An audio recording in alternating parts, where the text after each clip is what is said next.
A group of youths in Abuja have mobilized in support of social media personality Very Dark Man, calling for his immediate release. Chanting Free Very Dark Man, the group announced plans to visit Economic and Financial Crimes Commission EFCC's office today to demand his freedom. Very Dark Man was reportedly arrested by operatives of the EFCC on Friday, May the 2nd. Very Dark Man's lawyer, Deji Adeyanju, disclosed this via a series of tweets on his X handle. The arrest reportedly followed his public criticism of a new generation bank over alleged unauthorized transactions from his mother's account. The Nigerian Education Loan Fund, NELFund, insists no money is missing from the student loan scheme despite claims to the contrary. A recent report had alleged that some schools were diverting money meant for the scheme operated by NELFund. That prompted the Independent Corrupt Practices and Other Related Offenses Commission, ICPC, to launch an investigation into the matter. Managing Director and Chief Executive Officer CEO NELFund, Akintunde Soya, said that the fund has a clean bill of health. Since the inception of the scheme, some parents and students have complained of delayed payment, and in many instances, the money has not been getting to the beneficiaries. President Bola Tinubu is expected to meet with the leadership of Nigeria's power generating companies as part of an emergency effort to address the 4 trillion naira debt threatening to cripple the country's electricity supply chain. The move follows a high-level meeting on Tuesday between the Minister of Power, Adebayo Adelabu, and Chairman of the GENCOs in Abuja amid mounting fears of a possible collapse of the national grid due to liquidity constraints in the sector, according to a statement by the Power Ministry on Sunday. The government pledged immediate action to reduce the 4 trillion naira debt owed to the power generating companies. He emphasized the federal government's determination to prevent a collapse of the power sector, describing the situation as a national emergency. Adelabu disclosed that plans were underway to implement regulatory reforms aimed at enhancing market stability and reducing levies. He urged GENCOs to partner with the government in creating public awareness on electricity consumption, efficient usage, and tariff realities. Federal government rolls out loan initiatives for creatives, entrepreneurs. The Federal Ministry of Art, Culture, Tourism, and Creative Economy has announced the introduction of the Creative Economy Development Fund, which is tailored to roll out loan opportunities to creatives. In a statement by Nnadozie, Special Advisor to the Minister of Arts, Culture, and Creative Economy, Hannatu Musawa, the ministry invited eligible creatives, entrepreneurs, and organizations to apply for funding. Musawa said that the fund is a strategic national investment designed to unlock the vast potential of Nigeria's creative sector, positioning it as a driver of economic growth and cultural diplomacy. The fund provides tailored financial support through debt equity and grant funding to promote innovation and increase global visibility for Nigeria's creative assets, cultural projects, and tourism-linked enterprises. VFD Group plc has reported a 27% increase in gross earnings to 19.8 billion naira for the first quarter ended March 31st, 2025, compared to 15.3 billion in the same period in 2024.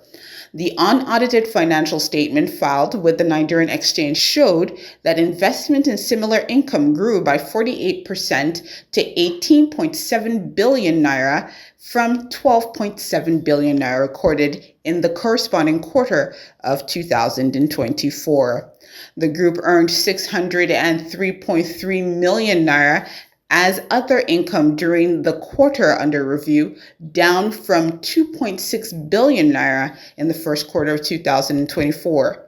Total comprehensive income for the period was 6.1 billion naira, up from 2.3 billion naira. Fair value gains on equity securities amounted to 1.8 billion naira, while foreign currency translation gains stood at 776.0 million naira. Ilara-Mokin, a town in Ifedore area of Ondo State in southwest Nigeria, has planted 800 trees as part of its green initiative for the community. In a statement on the second phase of the tree planting exercise, it was disclosed that the first phase was done during the official launching of the program in the palace. The second phase came up on April the 30th and May the 1st, 2025. Both left and right sides of the road were planted up to the town center to the post office area. The planting continued along the street beside the post office. According to the statement, the planting was done along the streets. Nigeria were held to a goalless draw by Morocco in a tense Group B encounter at the ongoing CAF Under-20 Africa Cup of Nations in Cairo on Sunday. According to reports, in a contest that revived memories of their dramatic 2005 semifinal duel, which Nigeria edged on penalties after a 2-2 draw, both sides battled intensely but lacked the clinical edge in front of goal to make a decisive impact. The fixture marked Nigeria's 99th appearance in the history of the Under-20 AFCON, and despite dominant spells during the game, the Flying Eagles were unable to secure what would have been their 57th win in the competition. Having begun their campaign with a 1-0 win over Tunisia, Aliyu Zubairu's team aimed to record back-to-back wins for the first time since 2015. However, Morocco proved a more resilient opponent, successfully neutralizing Nigeria's attacking threats. Super Falcons goalkeeper Chiamaka Nnadozie has described winning the 2025 Coupe de France Féminine as the realization of a lifelong ambition following her match-winning heroics for Paris FC during city rivals Paris Saint-Germain. According to reports, the 24-year-old shot-stopper was at the heart of Paris FC's historic victory in Calais, where she saved 2 penalties in a dramatic 5-4 shootout win after a goalless draw in regulation time to hand the club their first major trophy in nearly 2 decades.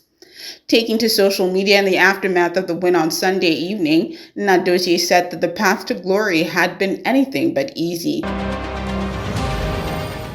U.S. President Donald Trump said on Sunday that he had directed officials to rebuild and reopen Alcatraz prison, the notorious federal jail based on a small island in California that closed 6 decades ago. Rebuild and open Alcatraz, the Republican wrote on his Truth Social platform. He's quoted as saying that today I am directing the Bureau of Prisons together with the Department of Justice and FBI and Homeland Security to reopen the substantially enlarged and rebuilt Alcatraz to house America's most ruthless and violent offenders.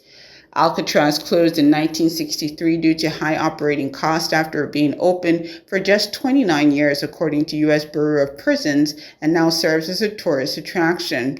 Located 2 kilometers off the coast of San Francisco, with a capacity of just 336 prisoners, it held several well-known criminals, including Prohibition-era mob bosses Al Capone, and saw many fantastically escape attempts by inmates.